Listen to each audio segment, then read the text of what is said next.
Welcome to the Scribble a Dream channel where I share all about my life in the Netherlands, my life as a freelance writer, Dutch to English translator, and content creator, what it's like to be an ex-Ultra-Orthodox Jew, my travels, and a whole lot more. You guys have so many questions on every single video that I make about ex-Ultra-Orthodox Jewish life, so I'm going to answer a whole bunch more questions here today.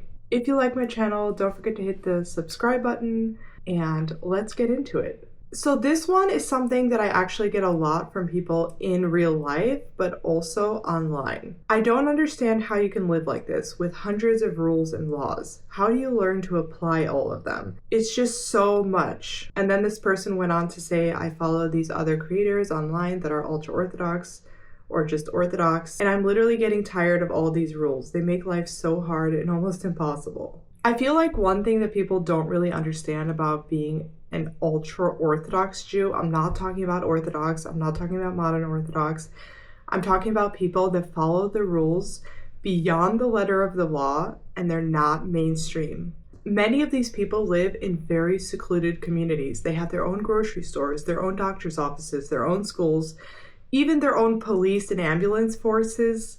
They literally live in a bubble that is perfect for them and that is catered to them. So it's not that hard to follow the rules because everything around you supports you to live in this bubble. For example, your kitchen is set up to follow all these rules, but also all of your friends' kitchens are set up to follow all these rules. And about remembering all the rules, you learn these rules from like a very, very young age. Like literally as soon as you can comprehend anything, you start learning about these rules. So it's really not hard. It's like learning a new language. Like I grew up speaking Russian because my parents are from the former Soviet Union. So I didn't have to like learn to speak Russian. I just grew up speaking Russian. As an adult, it's so much harder to learn things because everything is new and as a child, like you retain way more information. And everyone around you is there to remind you about the rules. It's really not that hard. I know it sounds really hard, but when your community is set up for those rules and your home is set up for those rules and everyone around you, all your friends, your family,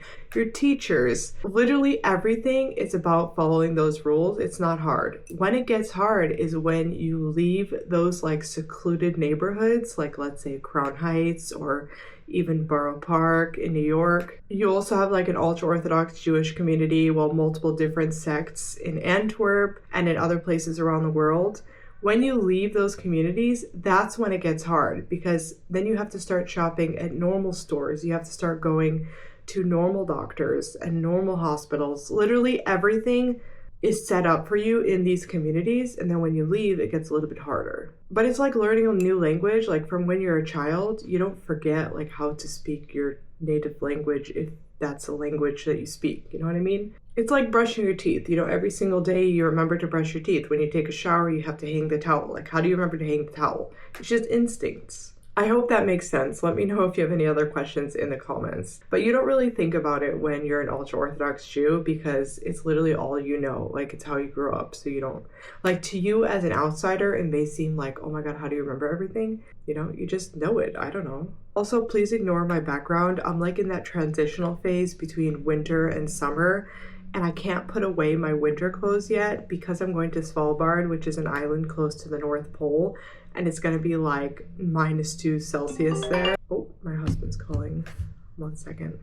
Okay, I'm back. What was I saying? Oh yeah, so I'm like in a transitional phase, and because I'm going to Svalbard, I need my winter clothes still. So after that trip, I will transform my whole closet, and this is my guest room and my office. Like it's like a combi room. So anyway, let's get back into the questions. I made a video stitching another creator's video about being friends with non-Jews, and some people in the comments, I feel like they didn't understand what I was saying, so I just want to clarify it. So basically the creator was saying how you're allowed to be friends with non-Jews as long as they don't try to like assimilate you and they respect your boundaries. But I stitch it to say that in actuality, this doesn't happen very often with ultra-Orthodox Jews. And some people are like, well, I'm Orthodox and I'm friends. No, I'm talking about ultra-Orthodox Jews. I'm not talking about just regular Orthodox that are not super religious, that like don't live in these bubbles. It is very hard because you have all these rules. It is very hard to be friends with people that don't follow the rules because it impacts every single aspect of your life, like literally everything. Like, women are not even allowed to sleep with their husbands for multiple weeks in the month because of their menstruation and like purity laws. There are rules about like activating automatic lights on the Sabbath. There are rules about what you can eat. You're not allowed to go into churches. You're not allowed to look at Christmas decorations. It just doesn't work to be friends with people who are not religious or not Jewish unless that not religious person or not Jewish person who's extremely knowledgeable about the Jewish laws like I am. I'm not religious, but I grew up in it, so I know exactly all the rules. Then it's okay because I would be the one accommodating for my Jewish friend. Like, I would be the one who would be okay to like live as an ultra-Orthodox Jew so that I can be friends with her if I like go on vacation together or whatever. Because you can never go to the same restaurants, you can't always stay at the same hotels, especially on the Sabbath. You can't always do the same things. Like, I love going to churches. Ultra-Orthodox Jews are not allowed to go into churches. And there's just so many other things that just really divide ultra-Orthodox people from people who are not Jewish or not practicing. Anyway, next question. Let's see. Someone asked, are you a Crown Heightser? That means you're from Crown Heights, which is an ultra-Orthodox Jewish community in New York. Well, I grew up Chabad Lubavitch. I'm not Chabad Lubavitch anymore, and the headquarters are in Crown Heights. I did live in Crown Heights for many years, but I didn't grow up there, and it's not where I'm from. I'm from Milwaukee, Wisconsin, from the east side. A lot of people said Chabad is not a sect. I don't think people understand the meaning of a sect. I think they mean that Chabad is not a cult, and while that's debatable, Chabad is definitely a sect. Let's read the definition of a sect. A sect is a group of people with somewhat different religious beliefs, typically regarded as heretical, from those of a larger group to which they belong. So Chabad is definitely a sect. Many of them believe that Rabbi Schneerson, he's dead, he died in the 90s, is Messiah. And some people even believe that he's still alive. And it's just crazy. Like, you believe that your rabbi is Messiah, but then yet you still pray for Messiah. Like, make it make sense. But also with their rules, they also have like super strict rules that are not mainstream. So they are a sect, whether you like it or not. And Chabad is ultra-Orthodox because they are Haredi. Haredi means ultra-Orthodox. A lot of people are like, they're not ultra-Orthodox. They are. There's Chabad Light, which is not ultra-Orthodox. But if you're like super Chabad, then you are ultra-Orthodox. Is your family still living this Orthodox life? And yes, my parents are still ultra-Orthodox. Most of my siblings are not religious anymore. I still have like much younger siblings. There are twins in my family, and I think they're like 9 now, and they're the youngest, and I'm 27, and the oldest is 30, so yeah. But as the kids get older, most of them just become not religious, because when you force religion down people's throats, they don't want to be religious anymore. And also, we live in the modern world, and, we have the internet, and we learn that, we don't have to live this life that we don't want to live. Did your parents put you in foster care because you decided to not be part of the religion? No, they definitely did not. My parents fought me every step of the way. My parents were very, very abusive, and probably all of my family should have been in foster care or adoptive homes. But in the US, unless there's like real, like overwhelming proof, unless you say yourself that you're abused, you're probably not going to end up in foster care. Like, our teachers and principals knew that we were being abused, and they didn't do anything. Welcome to the Jewish community, where they really don't care about anyone except for the leaders of the communities, and they just want to make sure that they stay looking good. Of course, this is not everyone, but there's so much like hidden abuse in the community that people just don't know about. Someone said, did you grow up in Rockland County, New York? No, I did not. I don't even think I've ever been to Rockland County. I made a video about how ultra-Orthodox Jews get genetic testing before ever dating, so they don't marry people that have like certain genes that will basically cause issues for children, because like Jews, they like marry each other, so there are a lot of like genetic issues. So someone asked, what did they do before genetic testing? Well, there are a lot of kids with issues and kids who died early. And still, there are a lot of kids in the Jewish communities who are like Down syndrome and things like that. And I feel like it's more than in the mainstream communities. I don't know. Maybe it's not like statistically, but it feels like there are way, way more kids with Down syndrome and just mental issues, like genetic mental issues or things that could have been prevented with genetic testing. So probably the genetic testing doesn't, like, they test for Tay-Sachs, but I don't think they do like really extensive genetic testing. But I'm not super knowledgeable on it. So you can probably do some of your own research if you're really, really interested in that. But also in the olden days, before vaccines and all that, in the mainstream world, there are people with polio and all these other diseases and issues that now, because of vaccines, we don't really have anymore. Another question is, are there things you do that are just out of habit because of how I grew up? And there aren't actually a lot of things that I do out of habit. Like, I don't really blow out candles because, you're blowing out a soul when you blow out a candle. It's not like I believe in souls or anything. I just, ask my husband to do it, or I have like one of those candle snuffer things. But there aren't a ton of things that I do like out of habit, A lot of things I do out of habit are more because I grew up really poor. Like I have no problem creating a meal with whatever's in my fridge. Also, if I want a snack, I'll just open a can of corn and put some salt and maybe even some mayo and eat that, which I know people think is like a weird snack, but when you grow up poor, you kind of don't have like whatever you want in the fridge. I'll also like finish the bottles and put water in like shampoo bottles and stuff like that to like get it all out. Mostly things I do just because I grew up poor. Nothing to do with religion. What does your family think about your decision? Do they accept it? Honestly, I don't really give a shit about what my family thinks about my decision. I think they're more mad that I don't want to have a relationship with them because they were abusive. It's not even about religion. Like for me, it's because they were super abusive, neglectful. They should not have so many children. They literally could not afford it. My parents were very controlling, and I think that's why they wanted to keep a relationship with me. They're very manipulative. I'm not going to get into it, but yeah. So I don't really give a shit about what my parents think. People are also like, do you still talk to your family? I only talk to the people who I want to talk to, the people who add value to my life, the people who respect my decisions, the people that are happy for me and support me. I don't talk to the people that are just Debbie Downers and bring me down and suck all the energy out of me. I'm a grown-ass woman. You do not have to have relationships with people just because they're family.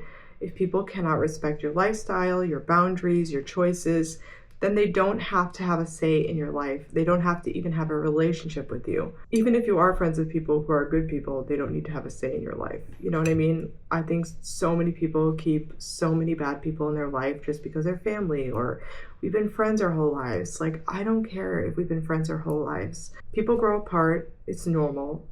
I do cherish and protect the relationships that I care about and that care about me. I definitely don't want to lose them, but not all relationships are meant to last, and that's just how it is. Like, you are an adult, you can make your own decisions. Why in the world would you have people who suck the energy out of you in your life? I totally get if you're like out of job and you don't have a choice, like you don't have a new job yet and your boss is like a real piece of shit. I've had that before. And you're afraid to leave because you get paid well, or it's steady hours, or maybe you don't have like education or the skills to like move to a higher paying job or a better job or move laterally to a different job. I get that. Like, I also had a horrible boss, and I stayed for way too long. That man made me cry all the time. My colleagues made me cry.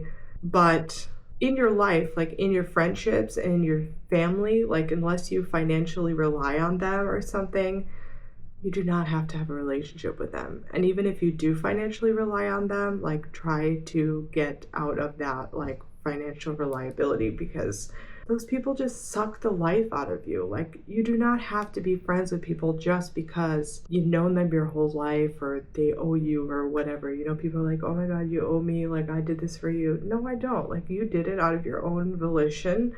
You did it from your own like heart. You wanted to do it. I don't owe you shit. This hair thing is in so many different religions. Why must come from a male perspective. So in Judaism, when you get married, your hair is considered holy, Like, Jewish women don't cover their hair until they get married. And I think it's all sexism, like how you have to cover up and be super modest, and men can wear basically whatever the hell they want. Like, they do have to wear a head covering, like a small little circle thing called a kippah, and they're not allowed to like shave their sideburns. And they have to wear tzitzis, which is like a woolen garment with like strings on it and has like different meanings about what it is and all that. But otherwise, they're pretty free to wear whatever they want. And women have to literally cover from head to toe, and women have to cover their hair when they get married, and women are considered impure when they're on their periods and stuff, and around their periods. It's like tons of different laws. And personally, I just think it's super, super sexist. Definitely double standards for men and women. Definitely. Are Jews white? Actually, there are Jews all over the world, and they're definitely not all white. Jewish people consider you Jewish if your mother is Jewish. In some conservative and reform communities, you can be Jewish if your father is Jewish or if you convert to Judaism, but many Orthodox and Ultra-Orthodox Jews do not consider these people Jewish.